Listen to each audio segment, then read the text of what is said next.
ওয়া রাহমাতুল্লাহি ওয়া বারাকাতুহু। আমি কিশোরগঞ্জের কৃষিকথা থেকে বলছি। আমাদের এই ফলটা বাইরের দেশে চাষ হইতো, কিন্তু বর্তমানে আমাদের বাংলাদেশে চাষ হচ্ছে। এই চাষটা, এই ফলটা খুবই উপকারী। যেমন এটার নাম কি? নাম হচ্ছে বিটরুট। বিটরুট। বিটরুট, হ্যাঁ, অত্যন্ত উপকারী জিনিস। 20-25টা রোগের উপকারিতা হয়। রক্তের কোলেস্টেরল, খায়। হিমোগ্লোবিন বাড়ায়, হ্যাঁ, গর্ভবতী মহিলাদের অনেক উপকার হয়। এটা আপনার অনেক সুস্বাদু। এটা এমনিতে এই খেতে পেতে কামড়ায় খাওয়ান যা, হ্যাঁ, অনেক মধু হয়, হ্যাঁ, অনেক মধুর মতো চাষ হয়।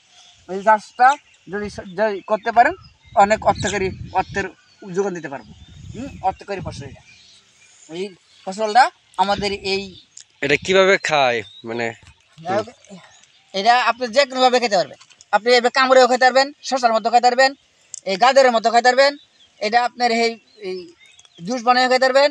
এটা মাংসের সাথে খেতে পারবেন।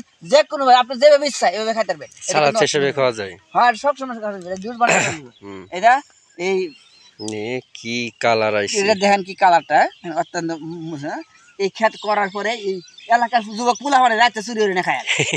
হ্যাঁ, করার জন্য দেখেন এখানে খেতে কাইন্দা মানুষ খারাপ রয়েছে, এই পোলা লুয়ে খারাপ রয়েছে। অনি উড়ে নিব খেতে না গেলে চা দিলে হবে না, অনেক মধু, মধুর মতো মিষ্টি জিনিসটা। আর এটা রক্তের খুব উপকার করে।